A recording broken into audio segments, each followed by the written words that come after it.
j'ai un petit thème pour toi. Ça parle de Corléo. Est-ce que tu sais ce que ça pourrait être? Peut-être une association? Non, c'est même pas une association. Corléo, c'est une machine qui vient d'être présentée à l'exposition universelle. Oui. Et qui a fait la une. Et donc du coup je suis tombée sur cette vidéo d'EcoTalk que nous allons voir, que nous allons analyser.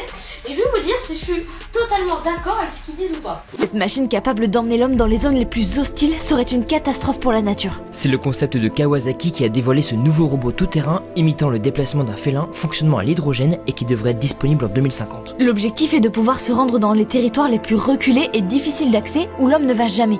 Et c'est bien ça le problème. Si la nature est encore préservée à certains endroits, c'est justement parce que l'humain n'arrive pas à s'y rendre. En haute montagne par exemple, beaucoup d'espèces animales survivent grâce à cette tranquillité. Imaginez le dérangement pour la faune, pour la reproduction ou l'alimentation, si des milliers de machines comme celle-ci pouvaient se balader partout. Ça serait juste un nouveau moyen de consommation de la nature, plus rapide, pour tout dominer, parce que c'est ça l'objectif. À la base, la randonnée permet de se reconnecter à la nature. Avec cette machine, on consommerait de l'hydrogène, produit à partir d'énergie fossile, au lieu d'utiliser nos pieds. Bref, de quoi être encore plus déconnecté de la nature qu'on ne l'est déjà. Et du coup, qu'est-ce que t'en penses? C'est vrai que la machine là, avec ce que dit la vidéo, tout dire, quoi. Même si cette avancée technologique pourrait encore plus détruire la nature que ne l'est déjà. On va disparaître. Mais en fait, je vais vous dire, je suis d'accord avec la vidéo et à la fois je suis pas d'accord. Ils ont repris les images du lancement. Alors c'est une machine qui a été faite par un fabricant de moto. Alors, donc c'est Kawasaki qui est en train de créer ça. Et en fait, je pense que la vidéo, elle fait plaisir. Elle a fait peur aussi du coup à ces gens d'EcoTalk que nous remercions aujourd'hui, mais je trouve que je suis pas d'accord parce que en fait jamais ce que tu vois là va exister. C'est pas faux. Parce qu'en fait déjà c'est prévu pour 2050. Ouais. Donc avant 2050 Hugo, tu me rappelleras, mais c'est dans longtemps. Donc et en fait cette machine elle peut exister, mais au-delà des contraintes techniques on va avoir un gros problème. Jamais tu vas aller en montagne dans les Alpes et jamais tu vas le croiser. Pour l'instant oui, après peut-être à l'avenir on ne sait pas. Hein. Ouais, mais en fait à qui va l'utiliser? C'est également c'est le prix qui pourra aussi en dépendre, c'est que si ça a le prix oui. d'une Lamborghini, ce sera vraiment que les riches qui pourront. Jamais tu pourras l'acheter parce que ce sera trop cher. Ouais. Ça marche à l'hydrogène. Est-ce que l'hydrogène sera une technologie qui sera encore utilisée? On ne sait pas. Ouais. Mais c'est surtout que en fait, pour moi, jamais ça sera utilisé pour aller dans la montagne comme ça. Ouais. Ça sera utilisé surtout par, à mon sens, des pompiers dans leur intervention et des pompiers, peut-être des sauveteurs dans les zones pour aller plus vite en montagne, les sauveteurs en montagne. Et je pense que ça va être utilisé par malheureusement l'armée. Et je pense que ça c'est plus une machine qui va pouvoir être utilisée à la guerre, une technologie plus destinée à la guerre plutôt qu'une technologie destinée. Ouais, c'est pas faux. Et je pense qu'en fait le problème de cette vidéo qu'on vient de voir, c'est que en fait ils parlent de cette technologie comme l'ont présenté la marque, mais jamais ça va être utilisé dans ce sens-là. Ouais. C'est possible. En fait, ça a été présenté d'une manière, ils ont repris la manière dont c'était présenté, donc je suis absolument d'accord. Ce qu'ils disent, c'est vrai, ils disent rien de faux.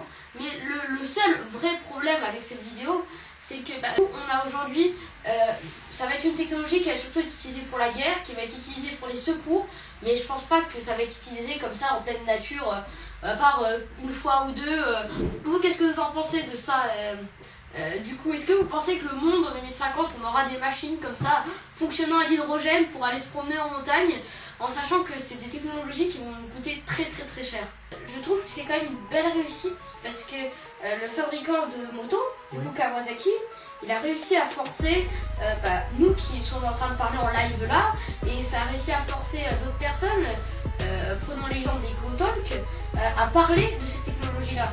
Et donc du coup, si plus on a le débat tôt, plus ça va être accepté après. Oui. Donc est-ce que c'est une bonne chose que EcoTalk en parle?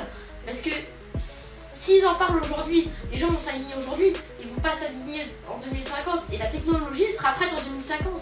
Donc elle sera déjà acceptée en 2050 malheureusement. De ce point de vue là, c'est pas faux. Je pense qu'en fait ils ont réussi à forcer le débat sur cette technologie. Aujourd'hui, d'après ce que j'ai entendu sur cette techno, en fait ce qu'ils arrivent seulement à faire avec cet engin, c'est à juste faire lever la machine. Donc on est encore très loin de ce qu'on voudrait Kawasaki élève le voile sur Corléo, un robot quadrupède à hydrogène, donc à l'occasion d'une conférence sur l'exposition universelle de 2025. La prochaine exposition universelle va se tenir à Osaka au Japon. Oui. Et donc du coup son premier véhicule pour le moins original, un robot quadrupède. Donc c'est comme ça qu'ils le vendent, c'est vraiment on peut aller sur des zones accidentées. C'est présenté comme une machine tout-terrain, mais je pense qu'à l'avenir ce sera plus, je le vois plus dans les mains de pompiers. Parce qu'en fait il n'y a pas vraiment de cible pour ça. Parce que en fait les gens qui vont à la montagne, ce qu'ils veulent c'est y aller de leurs propres moyens, c'est de marcher, c'est pas aller tuer un truc qui les balade tout seul. Et ça aujourd'hui on ne sait pas. Hein. Oui effectivement, mais je pense qu'il n'y a pas de plaisir, enfin le plaisir des gens qui vont en montagne c'est justement d'être en montagne, de profiter, de faire des activités, faire du ski et pas forcément de se balader sur quelque chose. Et je pense pas que cette techno là va être utilisée à ce moyen là. En tout cas je pense. Après on peut penser faux, hein, on n'est pas là pour réinventer le monde non plus, hein, mais je pense que la vidéo d'EcoTalk est vraiment vraie dans ce qu'ils disent, mais surtout qu'en fait c'est une chaîne axée sur la préservation animale, il faut le dire. Et ce qu'ils disent c'est pas faux, mais ce qu'ils disent c'est biaisé et c'est ce que veut Kawasaki dans sa présentation. Mais jamais ça se produira comme ça. En tout cas c'est des technos qui vont arriver et qui vont pas arriver que de Kawasaki. Hein. Je pense que en 2050 ils seront déjà fait devancer. Hein. Parce que la robotique va aller très très vite.